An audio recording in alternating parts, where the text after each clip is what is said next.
وہ نبیوں میں رحمت لقب پانے والا، مرادیں غریبوں کی برلانے والا،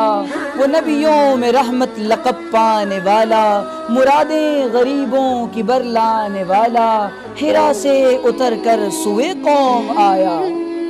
اللہ کے رسول صلی اللہ علیہ وسلم کو حرا میں جو پیغام دیا جا رہا ہے، اور آپ نے مکہ کے اس جہالت بھرے ماحول کو، جہاں کوئی تعلیم کو جانتا نہ تھا اور جہاں پر انسانیت کا مقام نہ تھا، آپ نے آنے کے بعد خون کے پیاسوں کو ایک دوسرے کے لیے مٹنا سکھا دیا۔ یہ حضور کی کردار کا، یہ حضور کی تعلیمات کا، یہ حضور کے اقوال کا، یہ حضور کے اخلاق کا ان صحابہ پر ایسا اثر پڑا کہ وہ جو ایک دوسرے کے خون کے پیاسے تھے، ان کو حضور نے آنے کے بعد، اسلام نے آنے کے بعد، قرآن نے آنے کے بعد ایک دوسرے کا ایسا رفیق بنا دیا کہ وہ ایک دوسرے کے لیے جانے دینے کے لیے تیار ہو گئے۔